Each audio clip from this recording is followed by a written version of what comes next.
this full screen in just a second if I can figure out how to do that.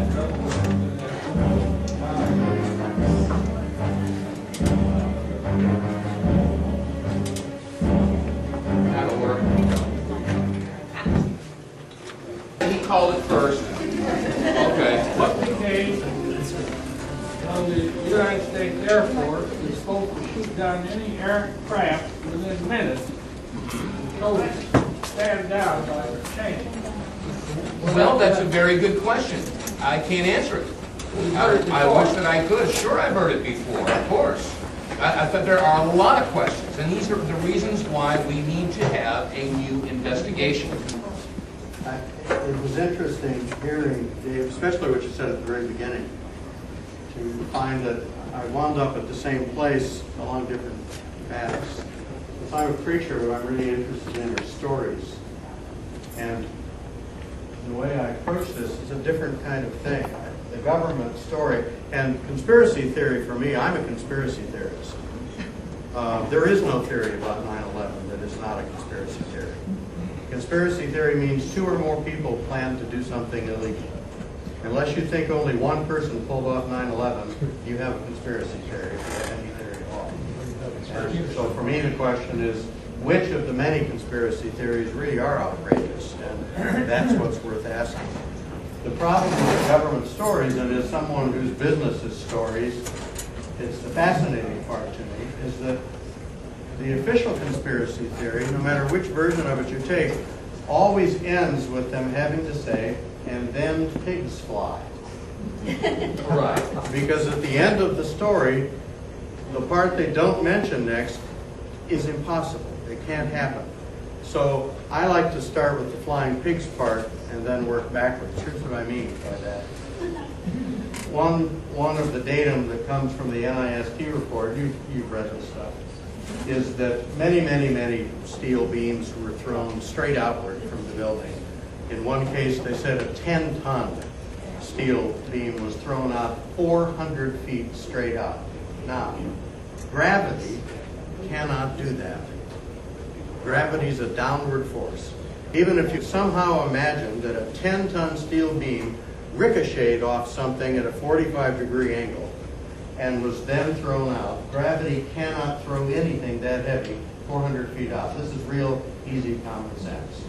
And throwing multi-ton things out 1 to 500 feet haven't done many floors, and gravity cannot do that. And what that means is there was another kind of force present in the buildings that can throw multi-ton steel beams straight out horizontally. I don't know what kind it was, but we all know the only kind of force that we know that can do that is an extremely powerful explosive. I have no idea what kind of explosive, but only an explosive can throw the things straight out that way. Once you get to that point, then everything starts falling into place. Because you say if there were explosives, they had to be planted in advance, obviously. Does anyone seriously want to argue that Arabs planted the explosives in advance? Not only that, the explosives that were planted in advance then had to be detonated by someone and coordinated with the impact of the planes. Who did that? Does anyone really want to say Arabs detonated the explosives in the buildings that could throw things straight out and coordinated with the planes? And somewhere around this point, it has to start dawning on you that what on earth is the sense of the story of Osama bin Laden hijacking planes and flying them into the building? There isn't anything about that story that seems to have anything at all to do with what we know happened, which is that some force in the buildings threw things out 300 to 400 feet that could not happen by gravity. Now you can go down 15 other kinds of facts, and all of you know these sorts of things. For instance, the official theory talking about pancaking. Pancaking is just exactly what didn't happen in the building. Pancaking says a floor falls, hits the floor beneath it, that weight combines, hits the floor beneath it. With a 110-story building, what that means is that when it hits the floor beneath it, it pauses for a while. It has to slow it down because it hit something. And yet 110 stories fell at free fall speed. In other words, if you drop a brick from the top of the building, the brick will hit the ground at the same time the top of the building did. What that means is At the instant that a floor began to fall, there was already nothing underneath it to impede its fall. The supports had already been taken out before the floor started to fall. Once again, that can't happen unless some other kind of force was in the building that could take out the supports from the lower floor before the upper. That's Rodriguez's testimony about explosives and all the rest of them. And now you're right back to the same game. If there were explosives, when were they planted? Was anyone seriously going to think Arabs planted them?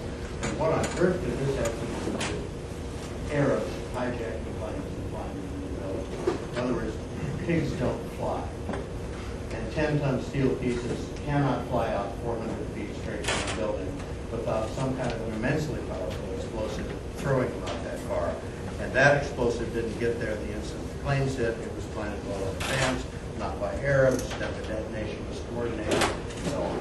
So for me, it's worth starting at the opposite end of the story, starting with the flying pigs, and realizing what could not have happened, what had to happen.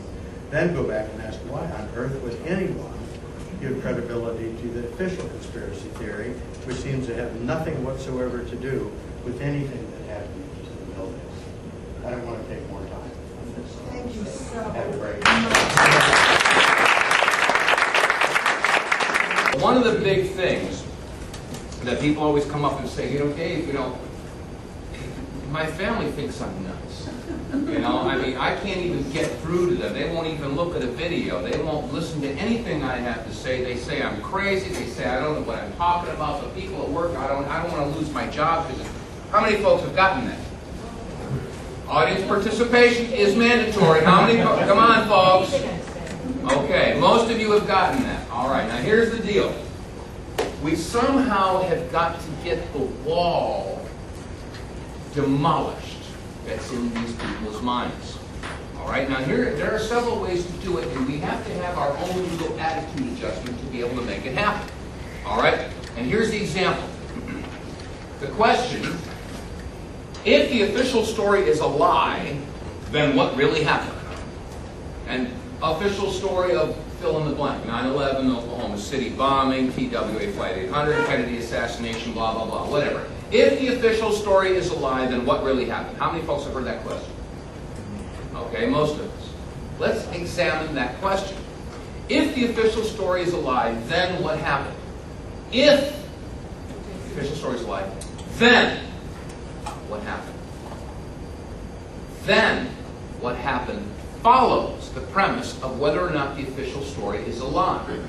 The mistake that most of the 9/11 truth seekers or whatever truth seeker, the mistake that we've all made, and I've made it, is they start off with, then what really happened?